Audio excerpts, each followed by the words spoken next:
Dieu nous donne la sagesse.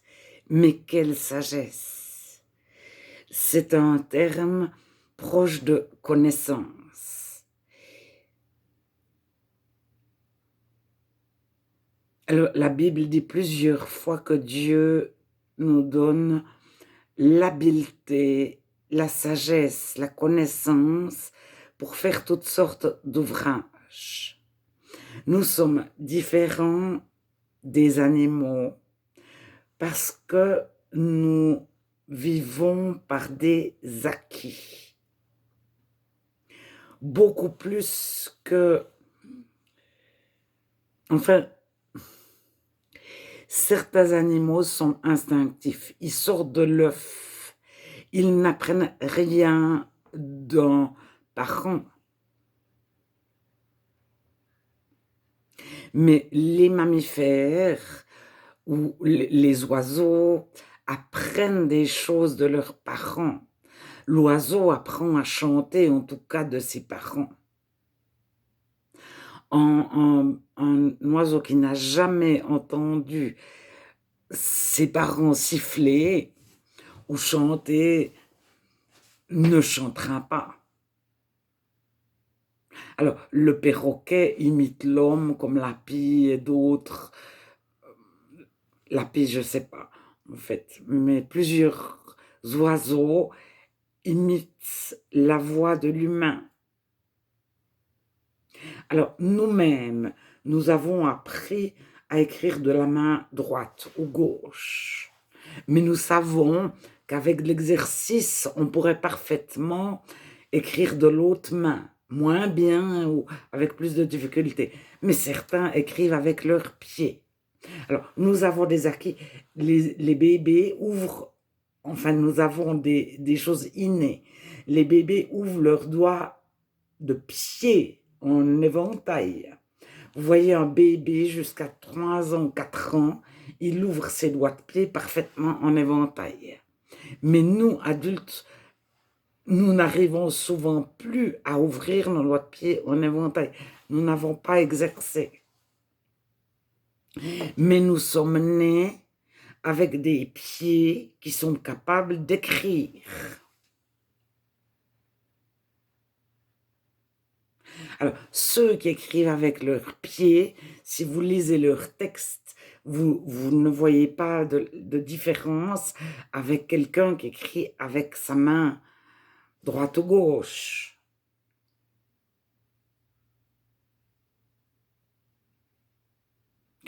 Alors, l'être humain naît avec un potentiel à développer. Si on ne le développe pas, il va rester prostré ou... Voilà, nous avons découvert des enfants sauvages de la nature qui n'avaient pas eu de parents. Mais les enfants des rues, ils ont une autre éducation. Après, il y a des gouvernements, je ne sais plus, ils passaient à la télévision une série sur des enfants qui avaient été placés de façon expérimentale dans un laboratoire. Je ne sais plus le nom de la série télévisée. Mais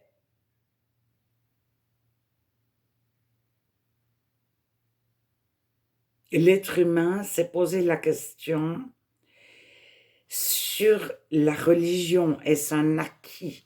Est-ce que le chrétien a acquis des prérequis qui lui donneront de croire en Dieu?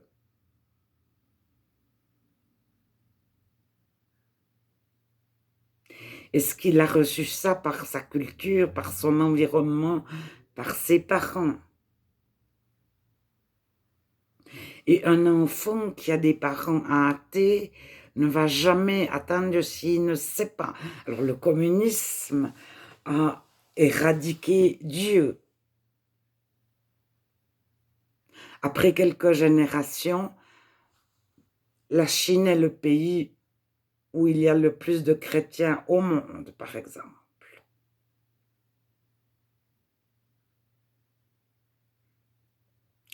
mais il y a aussi le plus d'habitants au monde.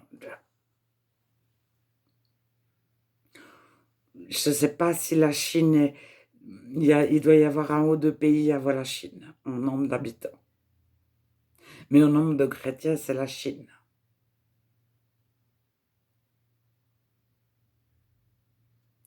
Alors, à sa nouvelle naissance,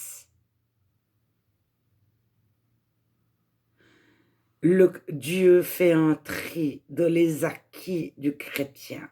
Et c'est comme s'il avait trouvé les justes choses à acquérir.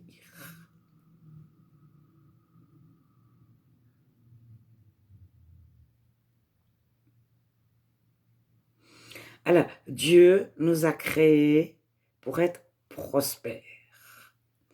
Aller et prospérer. Ça veut dire, ayez des enfants qui soient en santé, qui aient une longue vie, qui soient heureux, qui soient paisibles. Alors, nous avons des intempéries. Les oiseaux construisent des nids, les renards des tanières, etc. Nous construisons des maisons.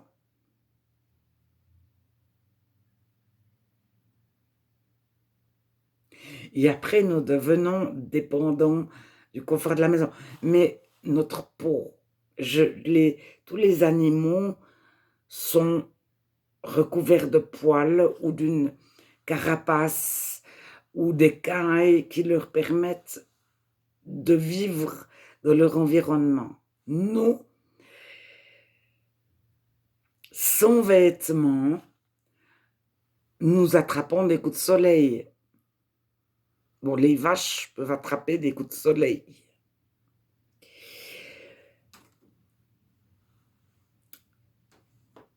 Tout est relatif. On peut remettre tout en question.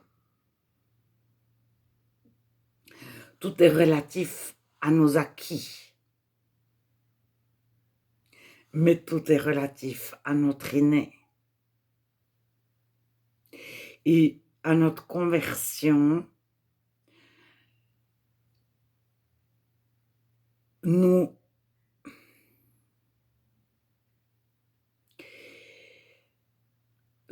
objectif est d'acquérir les justes acquis.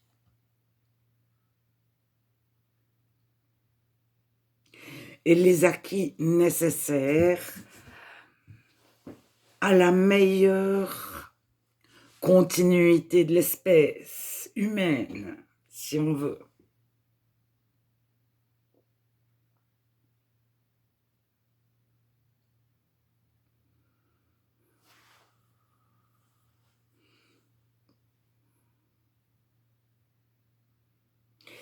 Alors, nous avons quand même si plusieurs ne sont pas d'accord, nous savons qu'un enfant a besoin d'une mère et d'un père et que, idéalement, les parents transmettent leur connaissance à l'enfant, mais leur connaissance scolaire. Un enfant à 14 ans devrait connaître une langue écrite parfaitement, les mathématiques, etc., etc. Mais il devrait savoir construire une maison, se nourrir, capable d'être autonome. Et un enfant qui a reçu des connaissances de ses parents, lorsque l'agriculteur qui a construit lui-même sa grange transmet ses connaissances à ses enfants, il a de l'idée que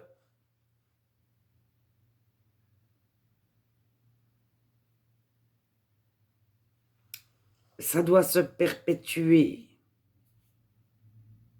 Il va donner le meilleur de lui-même à ses enfants. Il va leur apprendre le plus de choses possibles. La mère qui fait l'école à la maison aussi ou le père qui fait l'école à la maison. Généralement, c'est la mère. Mais si les parents n'ont pas été scolarisés, n'ont pas eu de parents qui leur ont appris, alors nous le savons que c'est le modèle des êtres humains. Mais à un moment donné, il y a quelqu'un qui dit, moi je suis supérieur, je vais vous utiliser, vous allez être mes serviteurs, vous allez travailler pour moi.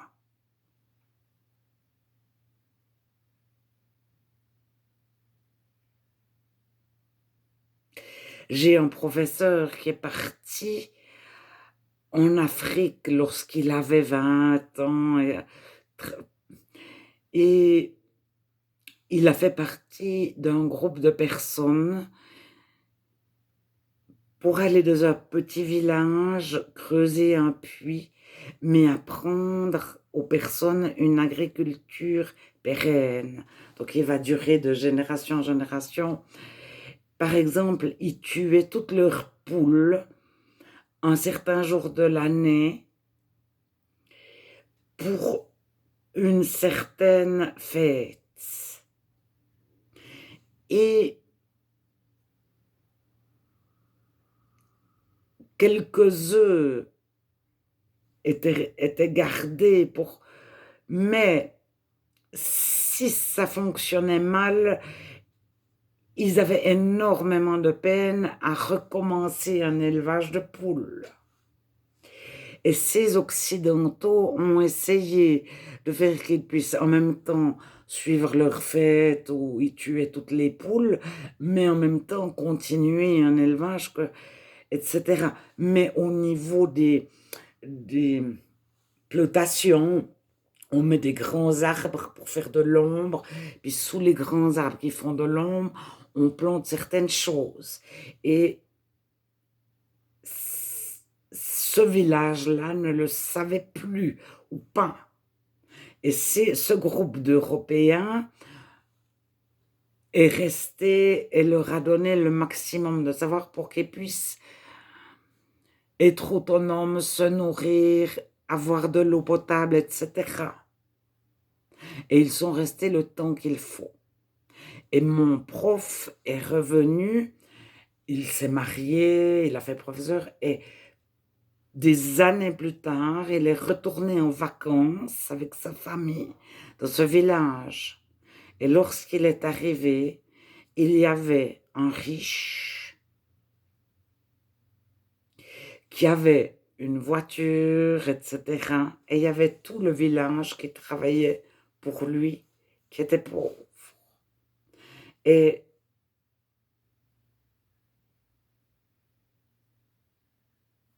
la réaction de mon professeur a été de dire plus jamais. Il a été écœuré, c'est lui-même qui le disait.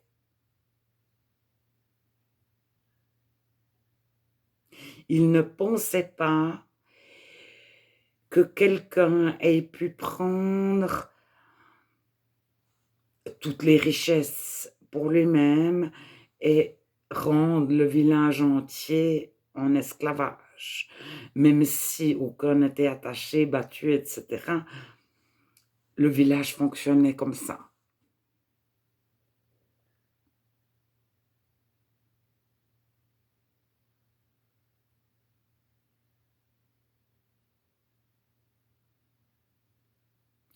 Donc, à un moment donné, le chef du village va transmettre à ses enfants, et puis les autres vont transmettre la survie, le minimum vital, parce qu'ils sont fatigués, ils travaillent beaucoup.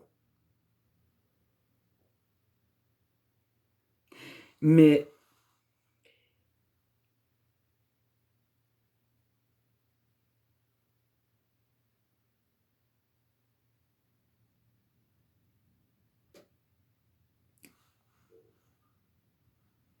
le chrétien apprend de Dieu.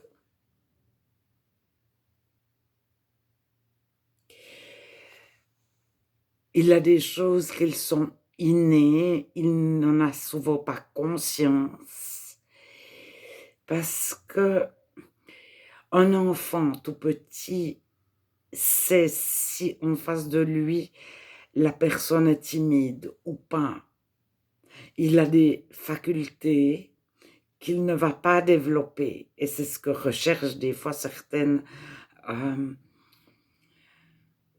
certains groupes scientifiques qui étudient les enfants, à leur faire développer un sixième sens ou des facultés autres.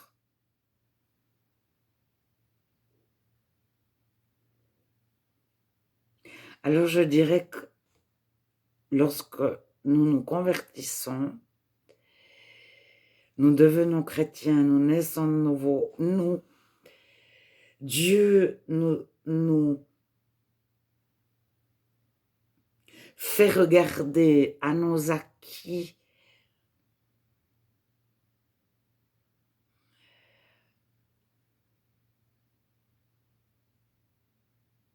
qui seront utiles.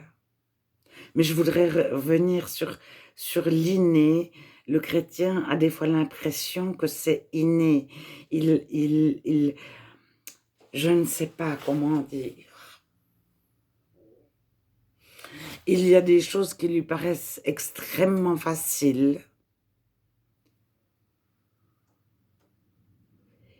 à faire ou à comprendre.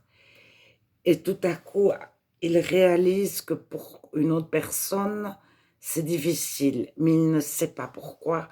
Pour l'autre personne, c'est difficile.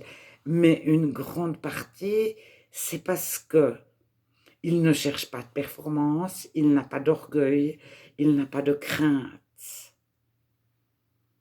Au moment où mais je le vois quand je joue au ping-pong. Lorsque je joue au ping-pong, je ne sais pas tellement jouer. C'est-à-dire que j'étais toujours la petite à jouer avec des beaucoup plus grands. Et on me donnait, un grand me donnait 5 minutes de son temps pour jouer avec la petite. C'était une activité que j'ai faite dans ce cadre-là. Et lorsque je commence,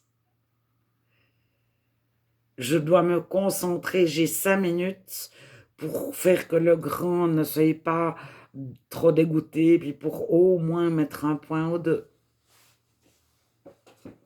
Mais au moment où j'ai mis 2 points, je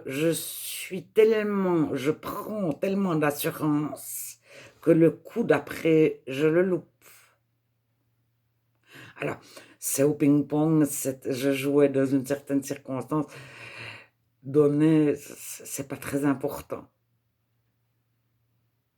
Mais ça m'a permis de voir que l'orgueil nous fait rater des choses.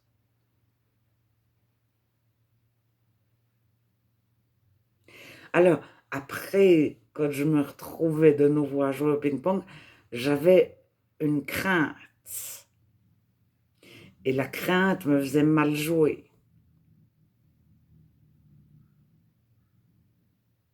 Et je crois que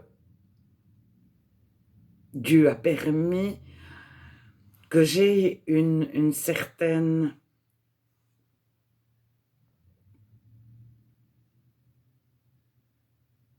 relation, en guillemets, avec le ping-pong pour comprendre que d'autres l'avaient par rapport aux mathématiques.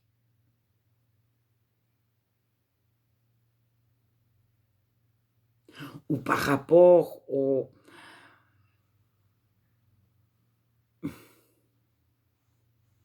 Je ne sais pas, dans un domaine de leur vie.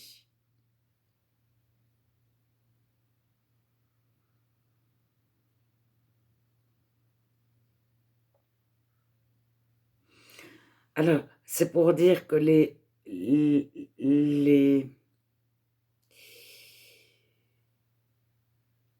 au moment où on n'a ni crainte ni orgueil,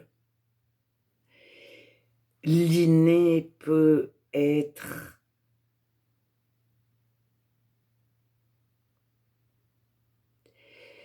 se déployer de tout son potentiel. Et ça, c'est une chose que Dieu nous offre à la nouvelle naissance.